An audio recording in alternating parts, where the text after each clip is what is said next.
PV-Spalla on tarjolla montaa erilaista kylpypaljua, joista yksi on suunnattu suoraan Tee se itse -henkilölle.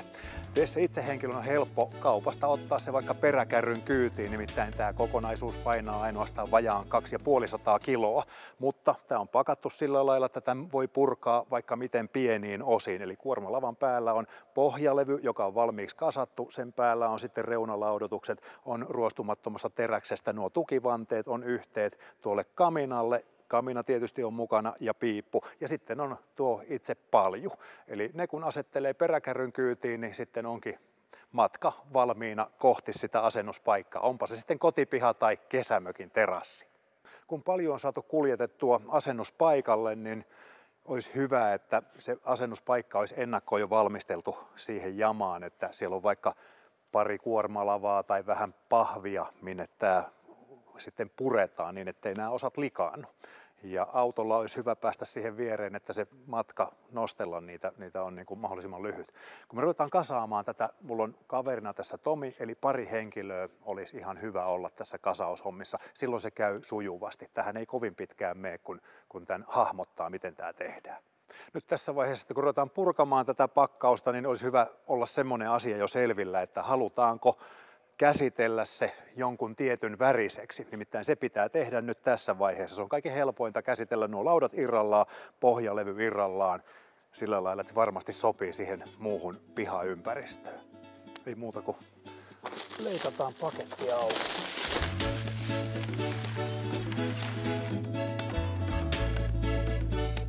Tämä pohjalevyhän näyttää tämän näköiseltä tältä alapuolelta, eli täällä on paine- tai kestopuusta tehty tämä alusta. Ja nyt tässä vaiheessa pitää varmistua semmoisesta asiasta, että kun tämä palju on täytetty, vettä siellä, kylpijät päällä, niin tämä painaa noin 1,5 tonnia. Eli se alusta pitää olla niin vankaa, että se sen 1,5 tonnin painon kestää. Kun se asennetaan pihamaalle, niin mun mielestä olisi hyvä, että se nostettaisiin sen verran ylös, vaikka pihalaattojen varaan tai lekaharkkojen varaan, että siellä ilma kiertäisi, silloin se pysyisi kuivana paremmin. Ja toinen asia, ei tarvitsisi talkoomiehiä niin paljon sitten, kun pohjaventtiiliä asennetaan, kun se olisi valmiiksi ilmassa. Ei tarvitsisi kallistella sitä, ei ole sitä vaaraa, että joku jää sinne alle tai muuta, että pääsisi sen reilusti sieltä kytkemään. Tässä vaiheessa olisi hyvä vielä tarkastaa se, että kaikki osat on tallella, eli tässä on nämä rosterivanteet, läpiviennit, tässä on 4 klemmaria läpiviennin kiristyksiin tuolle muoviletkulle, poistoventtiili, siihen hattu, korkki, tiivisteet, poistoputki. Sitten on kiristyspultit, 8 tuommoista leipäkantapulttia, 12 pientä 30 millistä rosteriruuvia ja tietysti kamina ja savupiippu 2 eri osassa. Eli jos pintakäsittelyä ruvetaan tekemään, niin jos jotain puuttuu, niin ne on aika vielä sitten hankkia. Ja noita lautoja pitäisi olla 70 kappaletta, siinä on muutama ylimääräinen, ei kannata huolestua, jos tässä purkamisvaiheessa, liikutteluvaiheessa tulee vähän kolhuja, niin niitä on reilusti. Työkalurepertuaari, mitä tähän kasaamiseen tarvitaan, ei ole kauhean suuri. Eli silikooniprässi, silikoonia tai miksei myöskin MS-polymerimassaa, se käy ihan hyvin noiden läpivientien tiivistämiseen. Ruuvimeisseli pohjaventtiilin kiinnittämistä varten ristipää, sitten Torxin 20 vasara, mittakynä, kumivasara tai joku kalikka, millä sitten koputellaan noita reunalautoja ponttiin. Räikkäavain ja hylsy, 13 millin hylsy tai miksei kiintoavain, jakoavain käy ihan yhtä hyvin. 8 millin poranterä, akkuporakone ja 50 reikäsaha. Näillä pärjää ja saadaan hyvä jälki aikaiseksi. Puukko sitten, millä vielä poistetaan nuo läpivientireikien purseet, niin silloin kaikki hoituu näppärästi. Nyt kun ruvetaan tätä varsinaista asennustyötä tekemään, niin työjärjestyksellä sinällänsä ei ole väliä, että voidaan aloittaa poraamalla näitä läpivientireikiä näille kaminan läpivienneille, pohjaventtiileille tai yhtä hyvin voidaan vaatrata ja asettaa tukevan perustuksen päälle tuo pohjalevy tuolla. Mutta tässä on niin kuin hyvin tehtaalla valmiiksi mietitty, nämä täällä on ristit kaikkien läpivientien kohdalla, eli ei muuta kuin ristin kohdalta ruvetaan poraamaan reikää, eli tämä ensimmäinen tulee tällä 50 millin kuppiterällä.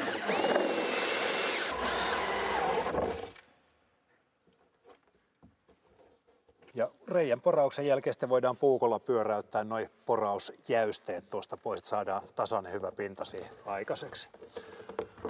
Yksi juttu, mikä kannattaa huomioida tässä vaiheessa, ollaan sitten nurmikentällä tai hietikolla tai missä tahansa, heitetään tuonne paljun alle tuommoiset laudan pätkät tai koolingin pätkät, se pitää tämän paikallaan. Eli reikien poraaminen on helpompaa ja siinä vaiheessa, kun mennään tuolta sisältä laittamaan sitten läpivientejä, niin silloinkaan se ei enää pääse pyörimään siinä mihinkään. Nyt kun meillä on tuo 50 kuppiterä tuossa kiinni, niin ajetaan saman tien pohjaventtiilille tuo reikä ja sen jälkeen vaihdetaan 8 millin terä ja ajetaan laipalle läpivientireiä.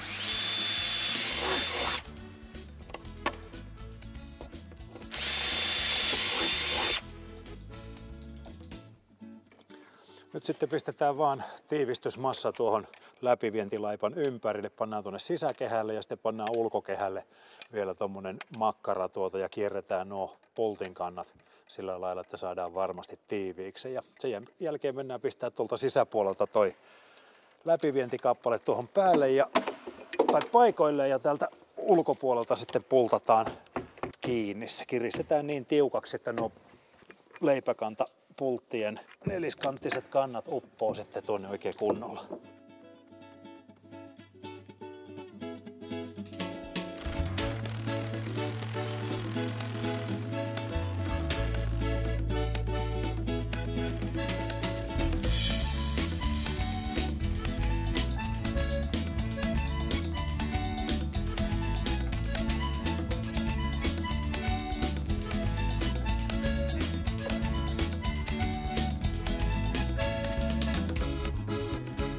Meillä on paljon tuettuna tähän asentoon, niin samalla kannattaa laittaa tämä pohjaventtiili. Eli toinen menee paljon sisälle ja toinen pitää tätä ulkopuolelle tulevaa kappaletta täällä paikallansa. Ja tässä on semmoinen asia huomioitava, että nyt tämän pohjaventtiili, siis purkuputki voidaan suunnata joko tänne kaminan suuntaan, mihin nyt tämä läpivienti tulee, tai sitten vastakkaiselle suunnalle. Sen verran sitä voi siellä käännellä, mikä on tuo koolausväli tuolla pohjalevyn alla. Et pikkusen on pelivaraa, mutta se kannattaa miettiä, mihin päin haluaa purkaa.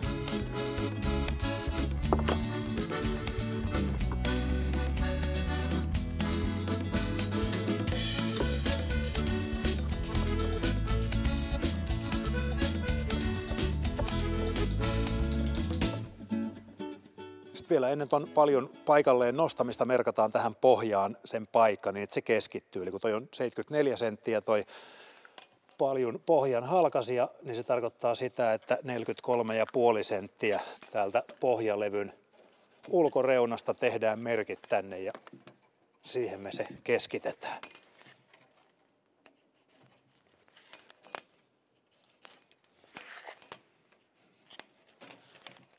Noin. Ja nyt seuraa sitten tämän asennusvaiheen rankin vaihe, eli nostetaan tämä palju ton alustan päälle, eli tämä painaa noin 65 kiloa, että tässä joutuu vähän punnertamaan. Ja tässä on huomioitavaa se, että nyt ei kallisteta sitä ton pohjaventtiilin varaan, ettei se mene rikki, vaan otetaan se suoraan ilmaan.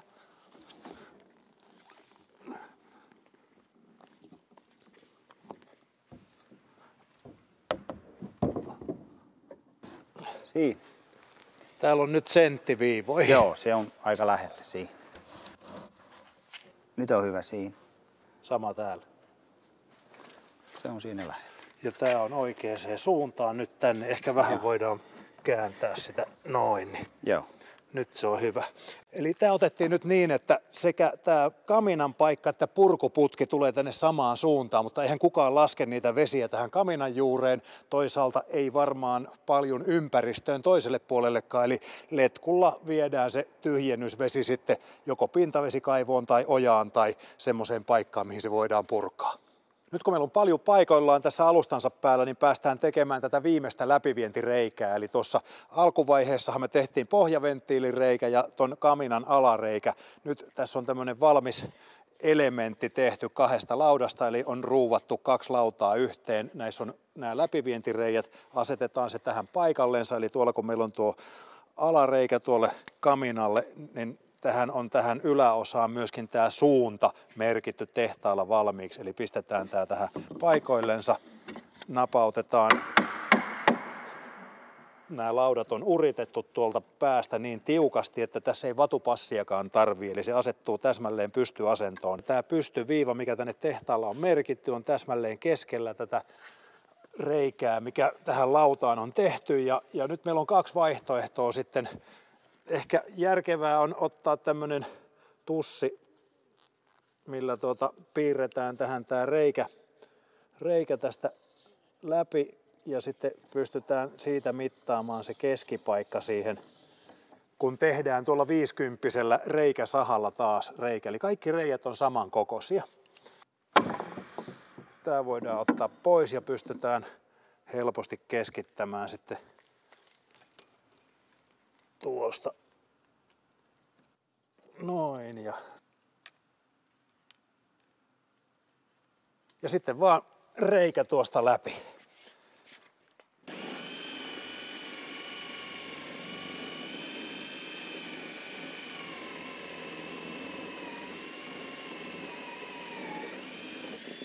Siistitään nämä pärskeet täältä pois.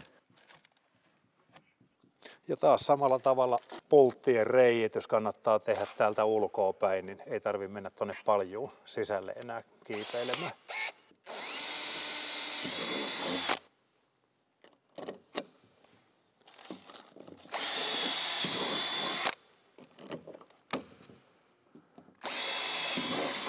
Nyt se ei lupaa toi vielä sinänsä.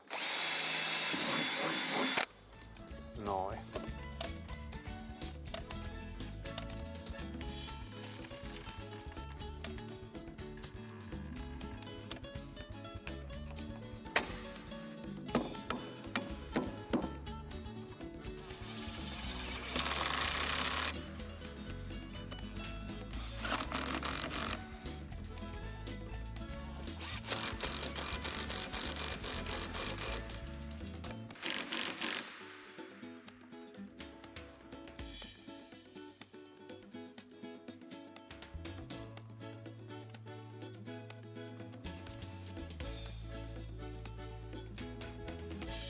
Nyt sitten vielä ennen kuin ruvetaan tuota laudoitusta tekemään tähän ympärille, niin kiinnitetään tuo alaletku tuonne, eli kaminalle menevä letku. Ja tässä kannattaa olla sitten tosi huolellinen siinä mielessä. Ensinnäkin tämä letku pitää asentaa nyt tässä vaiheessa pystyasentoon tähän, ettei se kampee tuota meidän laudotusta ja hankaloita sen tekemistä.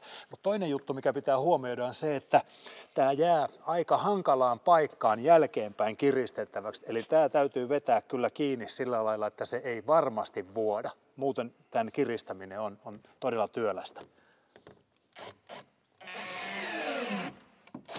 Ja tässä ei tekisi yhtään pahitteeksi, vaikka siihen laittaisi vielä tuplalemmarin, niin silloin se varmasti pitäisi.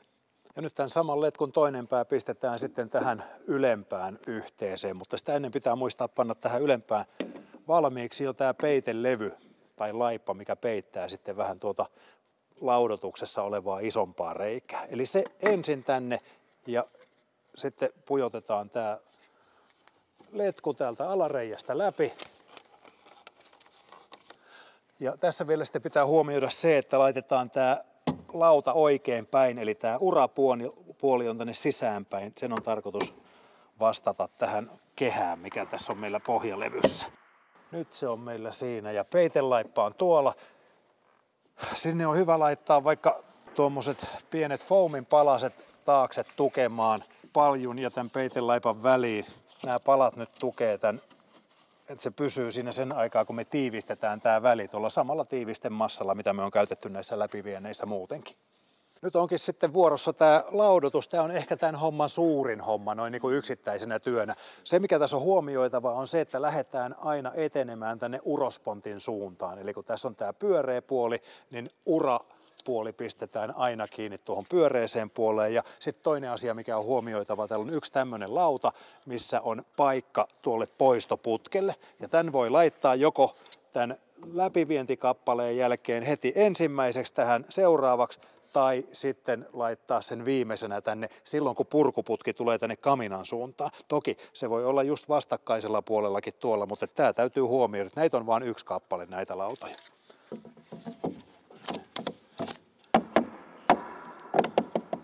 Ja tässä se nyt tuli sitten tähän ensimmäiseksi heti. Ja tää menee tosi näppä. Ootas, tuolta vähän meinaa. Noin. Karata. Eli näitä ei tarvitse pitääkään tässä tän enempää, että sen kun vaan napauttaa kumivasaralla.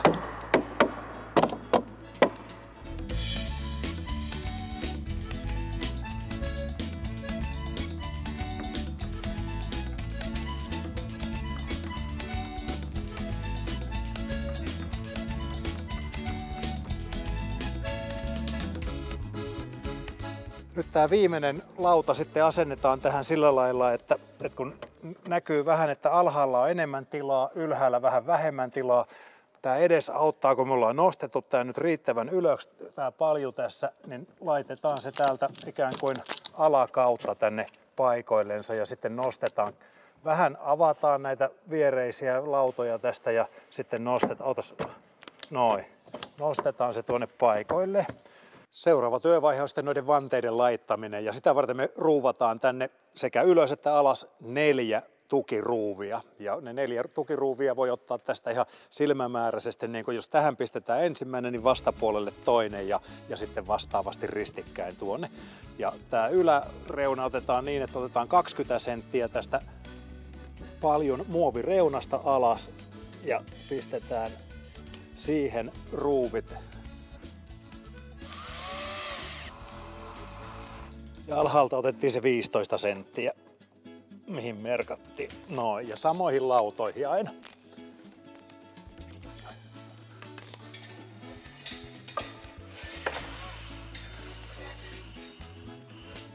Sitten vaan nostetaan nämä ruostumattomasta teräksestä tehdyt vanteet tähän paikalleen näiden ruuvien päälle. Ja tässä semmonen juttu, että ihan fiksun näköistä on, jos sijoitetaan nämä liitokset kaikki tähän samalle kohti. Eli mistä tulee nuo läpivienit tuolle kaminalle, niin myöskin nämä liitospultit sitten samalle kohti, niin silloin ne on kaikki siinä yhdessä ja samassa paketissa.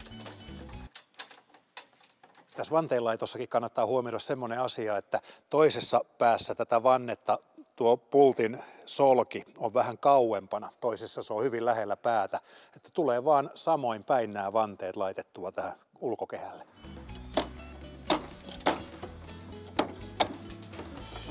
Joo, nyt ylettyy.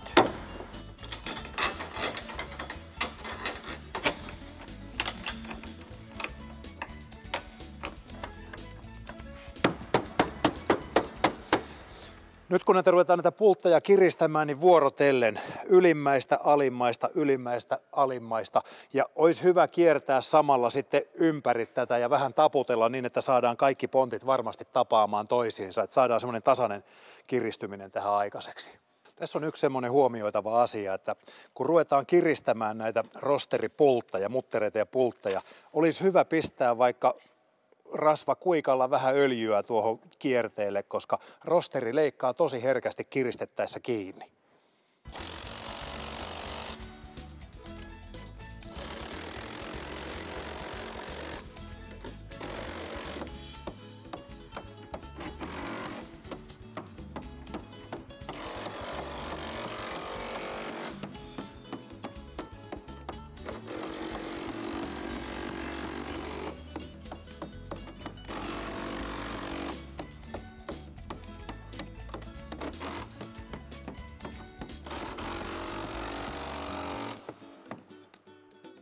Kireys sitten katsotaan noille pulteille sillä lailla, että kun nämä pontit rupeaa olemaan tiukkana täällä, ei kannata ylikiristää, se ei ole hyvä asia. Toisaalta ei sitä voi liian löysäksikään jättää, eli järki päässä. Ja käytön myötä, kun tämä nyt kastuu ja kuivuu ja kastuu ja kuivuu, niin on vähän hyvä seurata tätä pontin käyttäytymistä. Että jos se rupeaa jostakin oikein venkoilemaan, niin pitääkö sitten vähän löysätä tai jossain vaiheessa kenties tiukata noita pultteja. Eli semmoista tarkkailua. Mutta nyt tässä vaiheessa, kun nämä on kiristetty, niin viimeinen homma tavallaan on kiristää noin meidän kannakeruuvit. Kierretään ne sillä lailla, että ne tulee tuohon vanteeseen kiinni, eikä kukaan revi niihin sitten enää itteensä.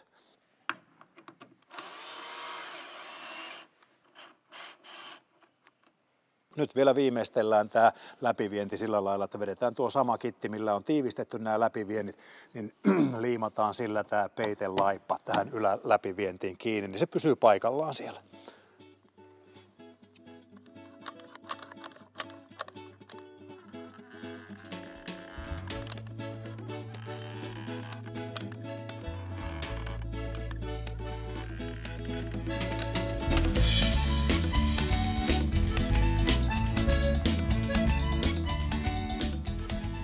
Sitten vaan mitataan tää letkun pituus ja katkaistaan se kahtia keskeltä sillä lailla, että nämä ulomat päät tulee täsmälleen samalle tasolle, niin saadaan tuo kamina liitettyä tähän helposti.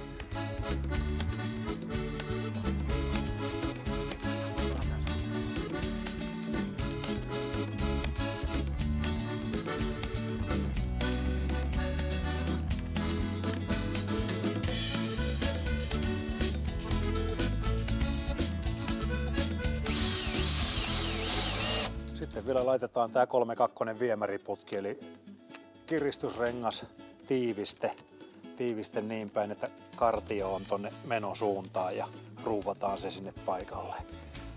On se mahtumaan. Ja täällä nyt näkyy tää kannakereikä, mistä tuo purkuputki tulee ulos ja toinen pää kierretään sinne pohjaventtiiliin kiinni.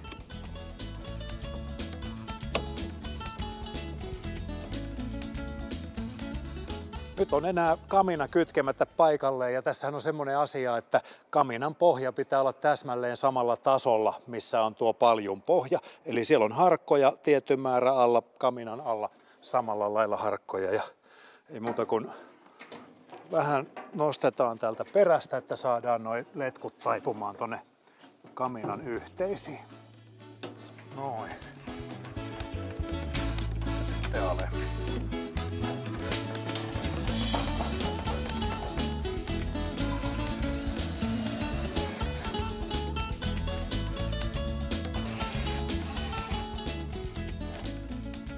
Sitten vaan savupiippua paikalle, eli tää on 2 osassa, tää on hyvä laittaa tässä maassa irrallaan käsin. Saumat vähän eri kohtaan toisiaan, painastaa nämä sisäkkäin nämä putket, näin, ja nostetaan se tuohon kaminan päälle, niin se on oikeastaan tulia ja vettä vaille valmis. Suunnataan se vielä niin, että savu leviää tuonne sivulle, ei tule tänne kylpijöiden päälle. Ja semmonen juttu vielä, että kun on kerran 2 kylvetty, niin olisi hyvä jälkikiristää nämä letkuliitokset, ettei se tihku sieltä. Ja yksi juttu vielä, että saadaan tämä viimeisteltyä siistin näköiseksi, niin nämä rosterivannen nauhathan on suojattu tämmöisellä suojamuovilla, eli nämä revitään tästä pois, niin ai että on kiiltävän näköinen. Ja arvaa mitä vielä. No. Kyltin kiinnitys ja sitten harjan nostajaiset.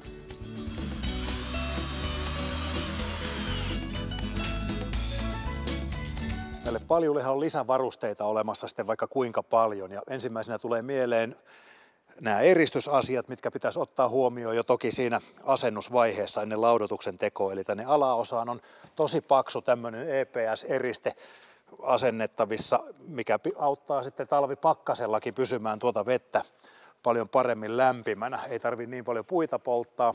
Sitten tämän yläosan saa verhoiltua vielä tämmöisellä solumuovilla tästä, eli tämä yläosakin saadaan lämpöeristettyä. Tämä mahtuu hyvin tuonne laudotuksen väliin. No sitten jos ollaan ahtailla tonteilla tai semmoisissa paikoissa, missä kipinöitä ei saa lentää, piipun päähän on olemassa tämmöinen kipinäsuoja, savu pääsee läpi, veto on hyvä, mutta kipinöitä ei leviä ympäristöön. Jos on pieniä lapsia, niin piipun alaosaan on olemassa tämmöinen lämpösuoja, eli tämän kun laittaa, täällä on tuet, eli mistään kohti tämä ritilikkö ei vastaa tuota piippua, niin ei lapset pääse polttamaan sormiansa tuohon kuumaan piippuun. Ja sitten kun oikein ruvetaan vielä hifistelemään, niin tänne paljun ulkolaudotukseen pystytään kiinnittämään mukitelineitä ympäri tätä paljua. Viimeinen silaus tälle kylpyhetkelle voidaan antaa sitten LED-valoilla, eli niitä on saatavana eri värisiä, mutta siinä täytyy varmistaa semmoinen seikka, että paikalla on sitten semmoinen sähkömies, jolla on lupa asentaa niitä. Nyt meillä on tulet ollut täällä 4 tuntia ja vesi rupeaa olemaan kylpylämmintä, että ei muuta kuin nauttimaan. Parhaimmillaan tänne mahtuu 7-8 henkeä ja ehkäpä jopa 9, jos käyttää Rexonaa.